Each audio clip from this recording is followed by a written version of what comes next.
20-21 వచనం చదువుకుందాం. యెహెజ్కేలు గ్రంథము 29వ అధ్యాయము 20-21 వచనాలు.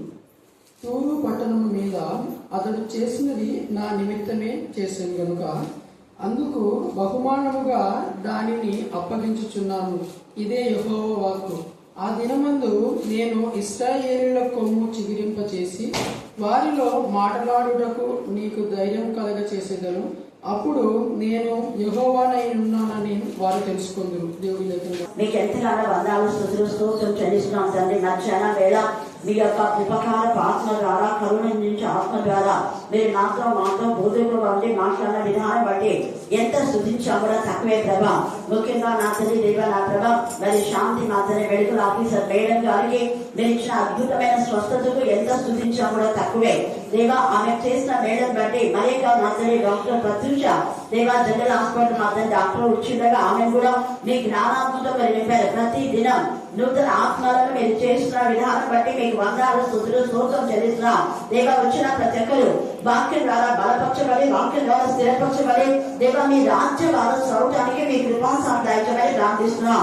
ఇలాంటి కాల సమయంలో ముఖ్యంగా నూతన లేఖన భాగాలు తెలియజేసిన బిడ్డ నా ప్రభ నా తండ్రి దేవా నీకు వందనాలు చెల్లిస్తున్నాం. మీ జ్ఞానాత్మత నింపడి అనుదినం నీ నిర్మలమైన వాక్యమైన పాల వలన బిడ్డలు ఎదుగుతుండగా వారి విద్య సంబంధమైన విషయాల్లో ఎదగటానికి మీ కృపాసాందాయకమని ప్రార్థిస్తున్నాం దేవా. మిగే స్తోత్రం, మిగే స్తోత్రం, మిగే స్తోత్రం, మిగే స్తోత్రం, మిగే స్తోత్రం. దేవుని వాక్యం పట్ల వారికి ఇచ్చిన తపన, తృష్ణ, ఆశ, ఆసక్తిని బట్టి మీకు వందనాలు స్తుతులు స్తోత్రం చెల్లిస్తున్నాం. చివరి దాకా వారి మా తల్లి దాకా తమ జీవితాలు వాక్యం ద్వారా కట్టుకోవడానికి ఆత్మ సంబంధమైన విషయాల్లో ఆసక్తి కలిగి ఉండేలాగా మీ కృపాసాందాయకులు కాక అలాగే మేరకు కూడా మీరు స్వస్థపరిచిన అతనే మేము మహిమపరిచే కృప ఇచ్చారు. అందుకు మేము స్తుతిస్తున్నాం. లేదా అమ్ముడు వారి యొక్క కుమారుడు నా తండ్రి వారి నుంచి మీరు మా తల్లికి అనుకరించి క్షేమ స్థితి నుంచి మీరు ఇచ్చినటువంటి జీవాన్ని బట్టి మీకు వందనాలు స్తుతులు.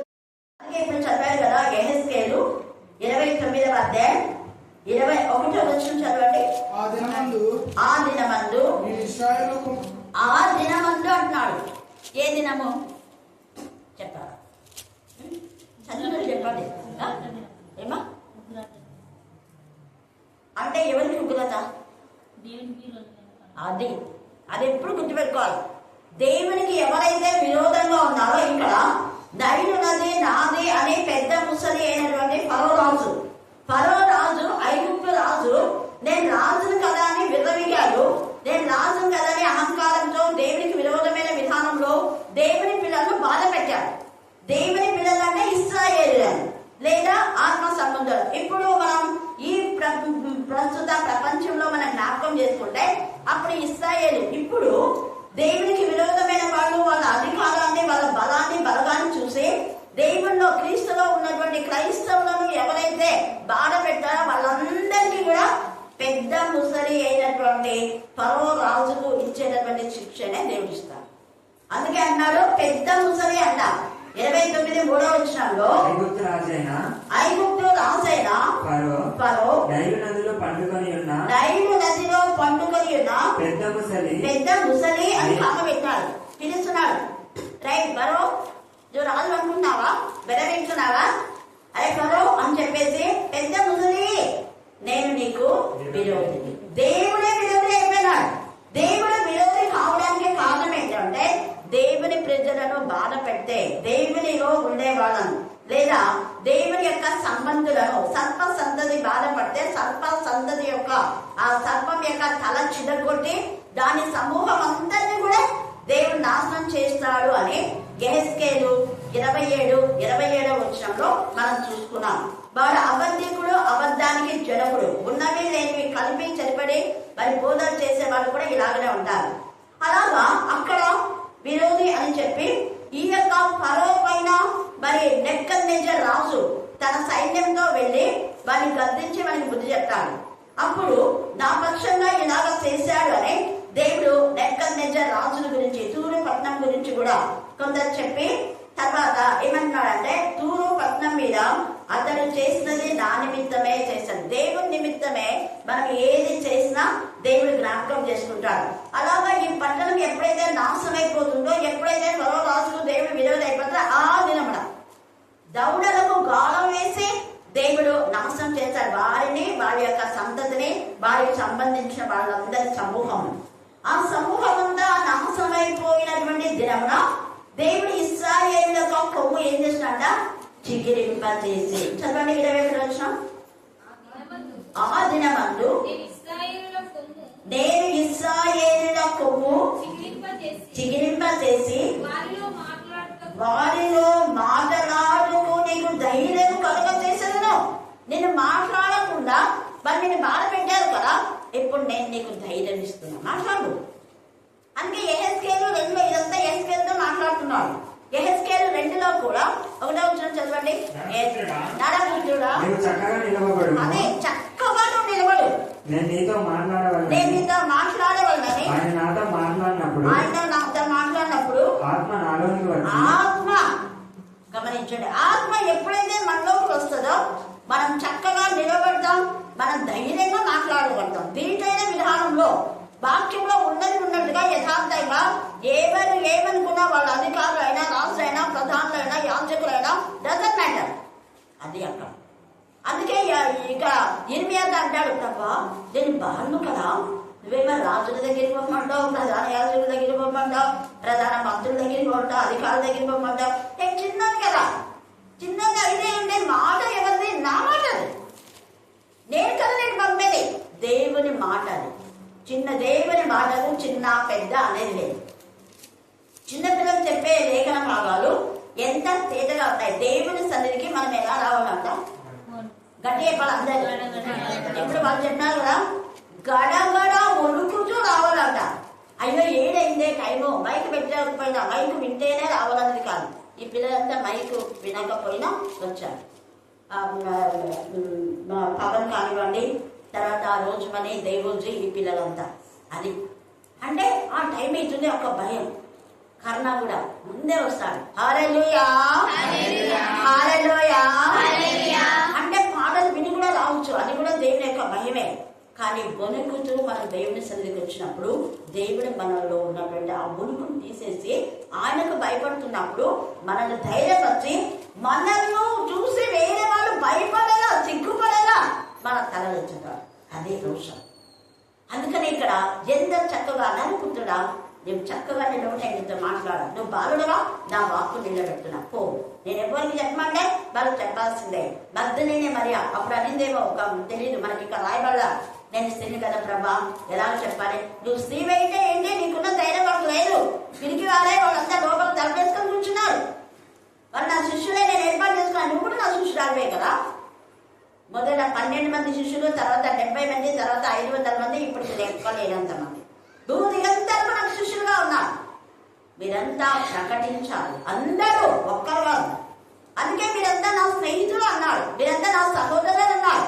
నాకే అథారిటీ ఉందో మీకు సేమ్ అథారిటీ దేవుడు ఇచ్చాడు. నాకు కొంత ఎక్కువ, మీకు కొంత తక్కువ ఇవ్వలేదు. వీళ్ళైతే నాకంటే ఎక్కువ మీరు చేస్తారు. ఎంత ప్రేమ! అందుకే ఇశ్రాయేలుల కొమ్ములు చిగురింపజేసే ఆ చిగురే యేసయ్య. హల్లెలూయా హల్లెలూయా హల్లెలూయా. ఎప్పుడైతే యేసయ్య జనన మరణ పునరుద్ధానం జరిగినాయో అప్పటి నుంచి స్త్రీ పురుష భేదం లేకుండా, చిన్న పిల్లలు పెద్ద పిల్లలు అనకుండా అందరూ దేవుని ప్రకటించే ధైర్యం యేసయ్య ఇచ్చాడు. అందుకే 12 ఏళ్ల వయసులోనే ఆయన దేవుని మందిరంలోకి వెళ్ళి వాక్యం ప్రకటిస్తూ ఉంటే, మళ్ళా మీ తల్లిదండ్రులకు లోపడంటే వాళ్ళ తండ్రి అప్పటికి చనిపోయిన తర్వాత ఇంకా అప్పుడు వాళ్ళ తల్లికి పోషణ చేయాలి కదా, వడ్రంగి పని చేశారు 30 సంవత్సరాల వరకు. మళ్ళీ 30వ సంవత్సరంలో బ్యాప్టిజం తీసుకుని 3.5 సంవత్సరం ప్రభు పరిచర్యలో ఉన్నారు. అప్పుడు తల్లి పరిచర్య చేశాడు. తర్వాత తల్లి, నాయన వీళ్ళకి అవసరమైంది, ఇది చేయమంటే, అమ్మా నా పని ఇంకా ఉంది, నా సమయం ఇంకా రాలేదు, నా సమయం వచ్చినప్పుడు నేను చేస్తాను. హల్లెలూయా హల్లెలూయా. అందుకే ఇక్కడ ఈ రాత్రి కాల సమయంలో దేవుడు నీకు మాటలాడటకు ధైర్యం ఇచ్చినప్పుడు నువ్వెందుకు మూగపోతావు?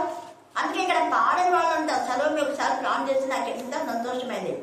మైకు పట్టుకోవడానికే భయపడేవాళ్ళం. ఎస్, చర్చిలో పాడమ్మా అంటే భయపడేది, తను వాక్యం చెప్పామంటే భయపడేది. తర్వాత ధైర్యం. ఇక్కడ ఎన్ని పాటలు పాడుతుంది తను ముందు వచ్చి. సుమిత్ర కూడా ఫస్ట్లో కొంచెం భయపడినారు, కానీ ఇప్పుడు చూడు ఎంత ధైర్యంగా, అందరూ ఎంత ధైర్యంగా. పాడని వాళ్లకు దేవుడు ఏమిచ్చాడ? ధైర్యము. అందుకని మాట్లాడటకు నీకు ధైర్యం కలుగ చేసిన దేవుడు కలుగ చేస్తాడు.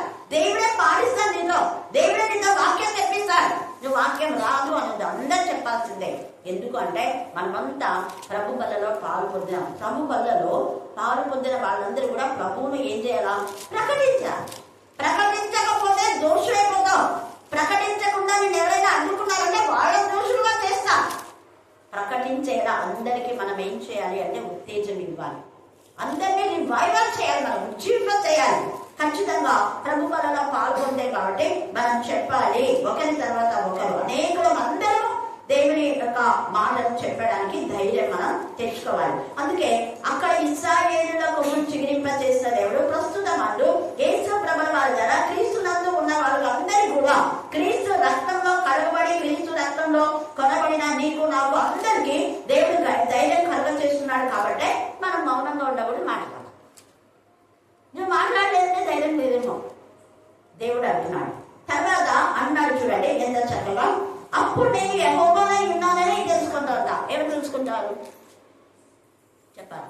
ఎవరు తెలుసుకుంటారు? అన్ని జనులు నేను యెహోవానై ఉన్నానని తెలుసుకుందరు. యెహోవానై ఉన్నానని మరి ఒకప్పుడు పవన్ అక్కమగా తెలుసుకుంది కాబట్టి వాళ్ళు మరి డాక్టర్ అన్నిలే వాళ్ళు డాక్టర్ విజయలక్ష్మి వాళ్ళకందరికీ లక్ష్మి చేయాలి వాళ్ళందరికీ మరలా వాళ్ళు తెలియజేస్తున్నారు. ఎందుకు తెలుసుకున్నారు వాళ్ళు. ఈరోజు మేడం కూడా డాక్టర్ అమ్మ తీసుకొచ్చింది, ప్రత్యూష జనరల్ హాస్పిటల్ డాక్టర్ అమ్మ. చూడండి ఎంత విధేయత. వాళ్ళు ఎందుకు రాగలుగుతున్నారు అంటే వాళ్ళు మేలు పొందుతున్నారు కాబట్టి.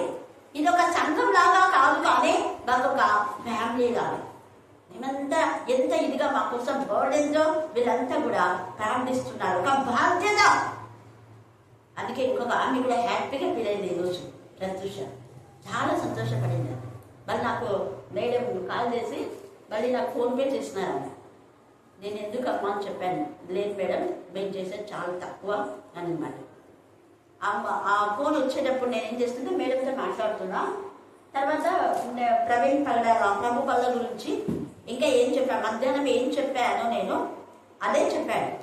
చెప్తుంటే నేను వినుకుంటున్నా, మర్చిపోయినా. అక్కడ స్టవ్ పైన పోపు పెట్టేసిన, మర్చిపోయినా. చూడండి, ధ్యానంలో ఉంటే మర్చిపోదాం, కానీ దేవుడు మళ్ళీ గుర్తు చేశాడు. పక్కనే ఆయిల్ దెబ్బలు అవన్నీ ఉన్నాయి.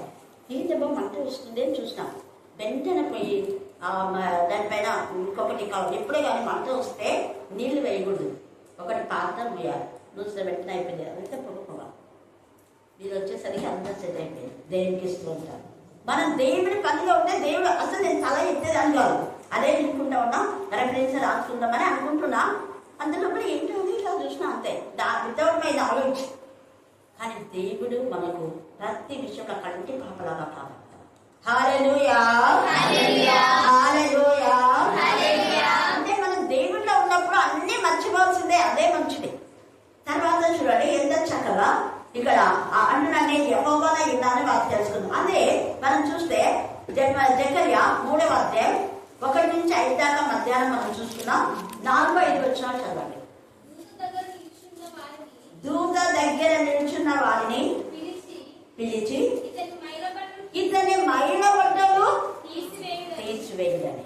ఈ రాత్రి కాల సమయమందు నీకున్న మైల బట్టలు, నీకున్న మురికి, నీకున్న మచ్చ, నీకున్న రాగు, నీకున్న పాపం, నీకున్న అవిధేయత, అవిశ్వాసం నేను బాగు చేస్తాను. ప్రయాసపడి భారం భరిస్తున్నావా? పాప భారాన్ని భరిస్తున్నావా?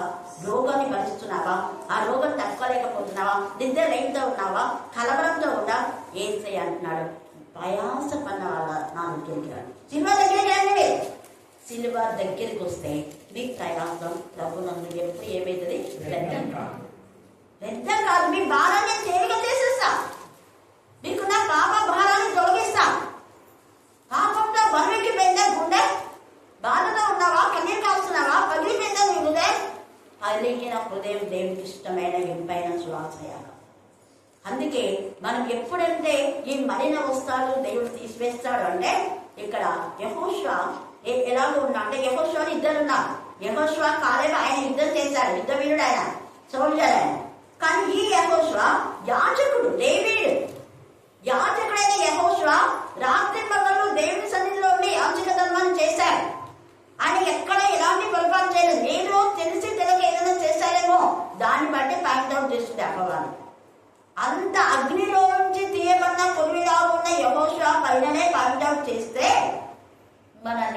ఉంటుంది చూసుకోండి ఒక్కసారి. అందుకే ప్రతిరోజు నిర్మలమైన పాల వలన మనం ఏం చేయబడాలి? ఉదక స్నానం చేయబడాలి. ఆత్మలో ఎదగాలి. 1 పేతురు 2:1-5 మీరు తర్వాత చదువుకోండి. టైం లేదు, రెఫరెన్స్ తెలియజేస్తుంది. శుద్ధి చేయబడాలి. మన పాప వస్త్రాలను తీసేస్తాడు ఆయన, మలిన వస్త్రాలు తీసేస్తాడు. ఎప్పుడు అంటే మనం విశ్వసించినప్పుడు, విధేయతగా ఉన్నప్పుడు. ప్రభు యొక్క వాక్యం, ప్రేమ అంటే లవ్ అంటే ప్రభు యొక్క వాక్యమే. దేవుడు ప్రేమే ఉన్నాడు, వాక్యమే దేవుడు, దేవుడే వాక్యం. వాక్యంలో నింపబడినప్పుడు, వాక్యం ద్వారా శుద్ధి చేయబడినప్పుడు మన మలిన వస్త్రాలు నయమైపోతాయి. మన హృదయం విరిగి నలిగిన హృదయంతో యేసయ్య సన్నిధికి వచ్చినప్పుడు ఆ విరిగి నలిగిన హృదయంలో ఆయన ఆసనుడై ఆ యొక్క మన విరిగి నలిగిన జీవితానికి ఆయన ప్రశాంతత, నెమ్మది, సంతోషం, సమాధానం, దుఃఖ వస్త్రాలు తీసేస్తాడు. యెషయా 61:3. యెషయా 61:3. ఇవన్నీ మధ్యాహ్నం సియోనులో అప్పుడు అక్కడ సియోనులో దుఃఖించే వారికి దేవుడు ఉల్లాస వస్త్రాలు ఇచ్చాడు.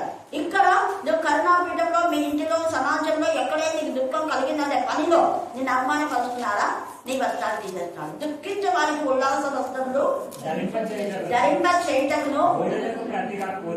చూడండి ఎంత చక్కగా మాట్లాడుతున్నాడు ఇక్కడ. బూడిదకు ప్రతిగా, బూడిద పనికిరా ఉంది, దిబ్బల పడేస్తాం. నీ జీవితం ఒకవేళ దిబ్బలో పడింది అనుకున్నారేమో, ఎవరైనా నేను హీనంగా చూశారేమో, నేను అవమానపరచామో, నేను నిందించారో, నేను బాధపెట్టారేమో. దేవుడు నీకు పూదన్న. పూదన్న అంటే పరిమళ వాసన వెదజల్లే జీవితం. నువ్వు ఇక్కడ వాక్యం చెప్తే ఈ పరిమళాలు అనేకంగా వెళ్తాయి. అది టీవీల ద్వారా కానివ్వండి, వాట్సాప్ ద్వారా కానివ్వండి, యూట్యూబ్ ద్వారా కానివ్వండి. నువ్వు పాడిన పాటలు ఎంతమంది స్టేటస్ లో మీరు బాగా పాటలు పెట్టుకుంటున్నారు. హైదరాబాద్ సునీత, ఇంకా కొంతమంది. అక్కడ ఇంత పెద్ద క్వైర్ ఉందా? మీరు ఈ మధ్యనే కదా చర్చ్ స్టార్ట్ చేసింది అంటే, అవునమ్మా ఇంకా 1 year కాలేజీ అన్నా. ఇంత పెద్ద క్వైర్ ఉందా అన్నారు. మా వాళ్ళందరూ ఏకంగా పాడతారు పాటలు. హల్లెలూయా, హల్లెలూయా, హల్లెలూయా.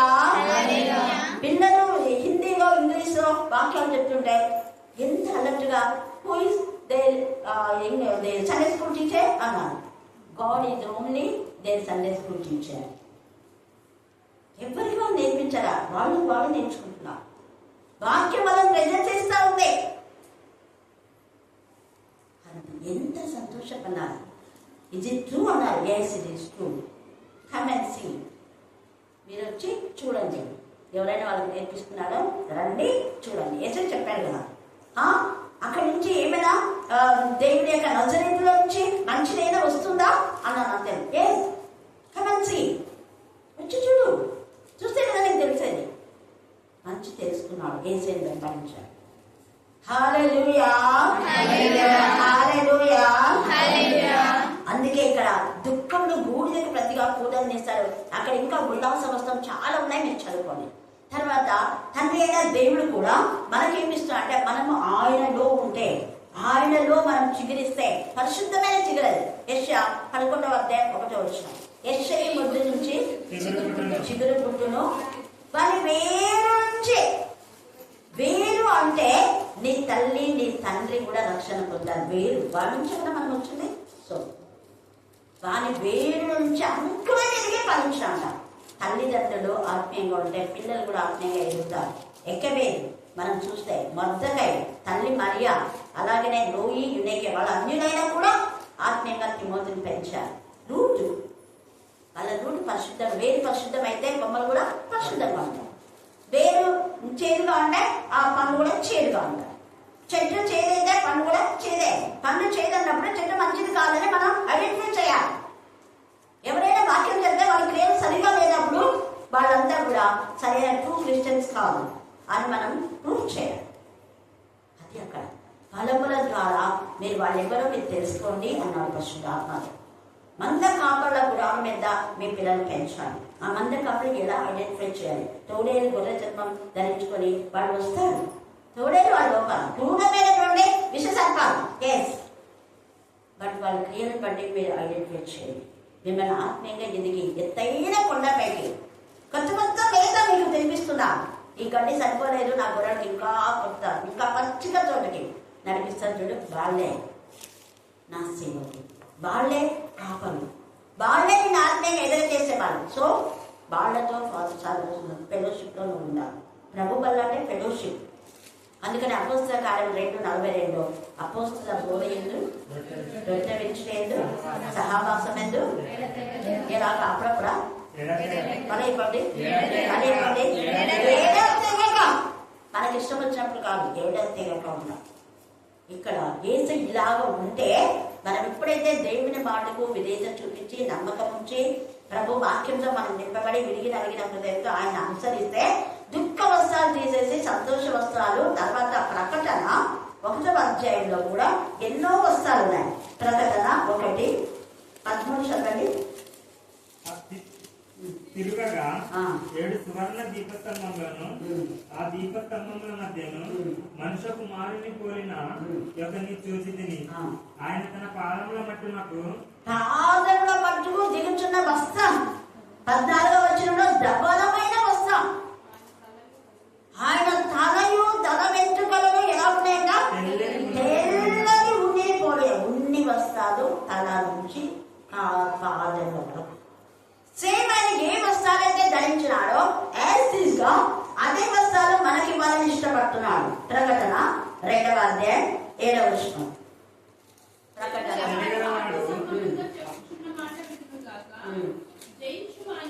జయించువానికి దేవుని పరదేశంలో ఉన్న జీవవృక్ష ఫలాలు జయిస్తే నువ్వు ఈ లోకంలో పాపంలో శాపంలో ప్రతి అనారోగ్యంలో ప్రతి వ్యతిరేకతను ప్రతి బలహీనతను జయించాలి. లోకంలో ఎన్నో ఆటుపోట్లు వస్తాయి, జయించాలి. వాటిని జయిస్తే దేవుడు మనకు జీవవృక్ష ఫలాలను భుజింపనిస్తాడు. ఎవరికైతే జీవవృక్ష ఫలాలను భుజింపనిస్తాడో వాళ్లకు 11వ వచనం.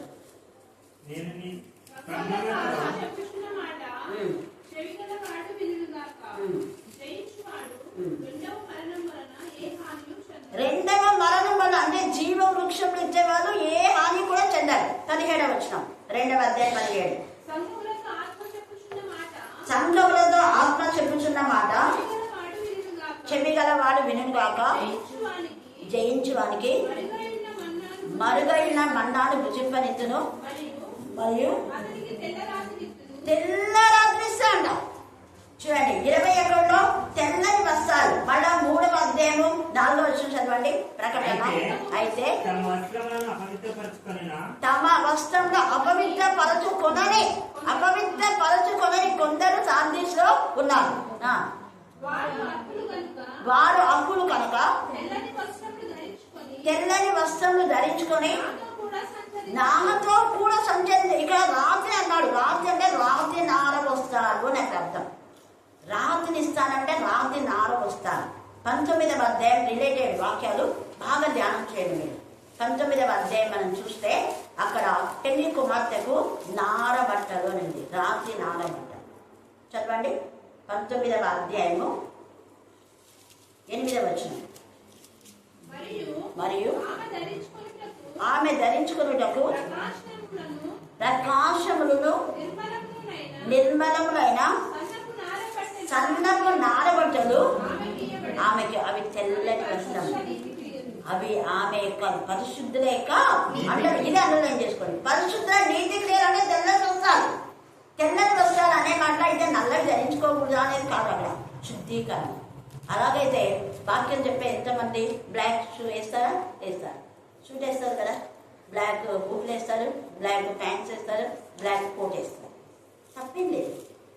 ఎందుకంటే మన బైబిల్ గ్రంథానికి ఫస్ట్లో ఉండేంత బ్లాక్ లెదరే. ఇప్పుడు వచ్చింది రెడ్ లెదర్. ఫస్ట్ అంతా బ్లాక్ లెదరే. బ్లాక్ లెదర్ పాపం అనేది కాదు. బ్లాక్ అన్నది అర్థం ఏంటంటే ఆ చీకటిని తొలగించేది ఒకటి. ఇంకొకటి దానికి అర్థం ఏంటి అంటే బ్లాక్ దానికి కూడా ఈ యొక్క సన్సెట్ నుంచి అది కాపాడుతుంది. అందుకే నల్లటి గొడుగులే తీసుకోండి అంటుంటారు, అడ్వైజ్ ఇస్తారు. నల్లటి గొడుగులు ఆ సూర్య కిరణాలకి హాని కలగకుండా కాపాడతాయి. కాబట్టి నల్ల వస్త్రాలు ధరించినంత మాత్రాన వాళ్ళు దయ్యానికి కాదు, అపవిత్రులని కాదు. తెల్లటి వస్త్రాలు అంటే పరిశుద్ధ వస్త్రములు అనేది వస్తారు. తెలుగు కూడా అర్థం వస్తుంది, 2 అర్థాలు కాదు. తర్వాత అదే 19వ అధ్యాయంలో 8 చదివారు కదా, ఇప్పుడు 14వ వచనం చదవండి. 19 పరలోకంలో ఉన్న సేనల శుభ్రమైన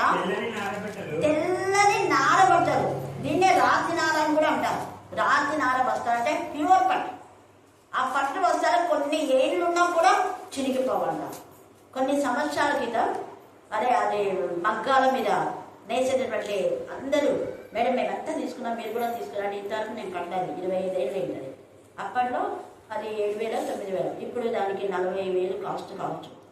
చాలా పని ఉంటుంది. తర్వాత అంటే వెయిట్ కూడా ఉంది.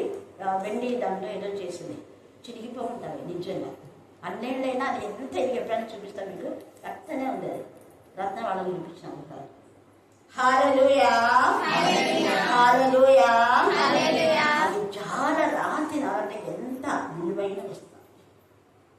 అందుకనే దేవుడు ఇక్కడ మాట్లాడుతున్నాడు. అలాంటివన్నీ మనకి ఇస్తాడు ఎప్పుడు అంటే అదే మనం దేవునికి ఇష్టమైన బిడ్డలుగా మనం ఉన్నప్పుడు ఇవన్నీ నడిపజేస్తాడు. కానీ దేవునికి ఇష్టంగా లేకుండా ఐగుప్తు రాజులాగా కరోలాగా దేవునికి విరోధమైన పాపం జీవితంలో ఉంటే వాడి వస్త్రాలు అడ్డుగోలుగా వాడు వచ్చి నేను ఇది నాదే, నైరునది దేవుడైనా ఇది నాదే అది నాదే అని పెద్దనాలు చేస్తాడు అనుకో, వాడిని ముఖం ఎంత ఇదిగా చిన్నగొట్టేస్తాడు దేవుడు. ఎలాగ చిన్నగొడతాడో చూడండి. మీరు మత్తయి సువార్త 22వ అధ్యాయం చదువుకోండి. టైం అయిపోతుంది కాబట్టి చదువుకోండి. అక్కడ పెళ్లి వస్త్రాలు ధరించని ఒకడు వచ్చింటాడు. అందరికీ పెళ్లి వస్త్రాలు ఇచ్చింటాడు. అందరికీ ఆ యొక్క వస్త్రాలు అందరికి చూస్తే వీళ్ళంతా పరాని వాళ్ళ పెళ్లి వాళ్ళ అని ఉంది. కానీ వాడికి మాత్రం లేవు. వాళ్ళు చూసి అరే ఎందుకురా నువ్వు పెళ్లి వస్త్రాలు లేకుండా వచ్చినట్టు వాళ్ళు అడ్డుగోడుగా వచ్చింటాడు. ఎక్కడైతే రాజకీయం చేసి నేను అన్ని జరుగుతాయి అనుకొని అంటే రైట్ వేలో రాలేవాడు, రాంగ్ వేలో వచ్చినాడు. ఏసయ్య ద్వారంలో ఉన్నా రాలేదు, దొంగ దారిని వచ్చినావాడు. దొంగదారి. ఆ దొంగదారి వచ్చేవాడికి నువ్వు దొంగదారిలో వచ్చావా, రైట్ వేలో రాలేదు. రైట్ వేలో వస్తే గుమ్మం దగ్గర అందరికీ వస్త్రాలు ఇవ్వంటే వాడు వస్త్రాలు ధరించుకొని లోపలికి వస్తున్నాం. మేము ఇది ట్రైనింగ్ చేసినప్పుడు అంటే అదే ఆర్డినేషన్ ఇచ్చేటప్పుడు వరుసగా నిలబెడతారు. వరుసగా ఎవరికి మేము అంటే నంబర్ చెప్తాను, సైజు నంబర్ చెప్తే మాకు సరిపోయినటువంటి కోట్ ఇస్తారు. అక్కడ ఉంది కోటు. ఎవరికి సరిపోయిన కోటు వాళ్ళకి ఇస్తారు. ఆ పెద్ద వాళ్ళకు పెద్దది, చిన్న వాళ్ళకు చిన్నది, సరిపోయినటువంటి కోటు ఇద్దరు సైజు దాని మీద నంబర్స్ ఉంటాయి. నెంబర్ చెప్పాలా వెంటనే తీసుకుపోయి వేసుకొని మళ్ళీ మేము ఆర్డినెన్స్ తీసుకునేటప్పుడు సర్టిఫికేట్తో పాటు ఇస్తారు. పారంగి కొరియా వాళ్ళు అనమాట. ఇంటర్నేషనల్ అంటే ఎక్కడైనా మేము ప్రపంచంలో ఫాస్ట్గా సంఘాలు పెట్టుకోవచ్చు, పెళ్లి చేయొచ్చు, బ్యాక్టీరియా ఏదైనా. అంటే అక్కడ ఎందుకు ఇస్తున్నారు అంటే ద్వారంలో నుంచి వచ్చిన వారు. ఇక్కడ వీడి ద్వారంలో రాలేదు, దొంగదారిలో వచ్చినాడు. వీడిని తీసుకుపోయి ఎక్కడేమన్నాడు, చీకట్లో. Rosemary super, God bless you. చదువుకోండి మీరు బాగా. చీకటిలో అది అలర్ట్గా ఉండాలి. దేవుని సన్నిధికి వణుకు చూడేవాడు అలర్ట్గా ఉండి వెంటాలి. వీడికి పెళ్లి వస్త్రాలు లేవు, తీసుకుపోయి చీకటి గదిలో వేయాలి. ఈ రాత్రి కాల సమయంలో దేవుడు మనకు రక్షణ వస్త్రాలు, స్తుతి వస్త్రాలు, మహిమ వస్త్రాలు, ధవల వస్త్రాలు, ఆనంద వస్త్రాలు, సంతోష వస్త్రాలు, ఉల్లాస వస్త్రములు, తెల్లటి రాతినార వస్త్రాలు అన్నీ ఇస్తాడు. ఏది కొలువ చేయడు. అయితే మనం ఏం చేయాలంటే మనల్ని మనం తగ్గించుకొని విశ్వాసంలో, విధేయతలో, ప్రేమలో, పరిశుద్ధతలో ఎదగాలి. అప్పుడు దేవుడు మనకి వీళ్ళన్నీ ఇస్తాడు. దేవుడు ఈ లేఖన భాగాన్ని దీవించి ఆశీర్వదించుగాక. ఆమేన్ ఆమేన్ ఆమేన్. ఈ సమయంలో ప్రార్థన.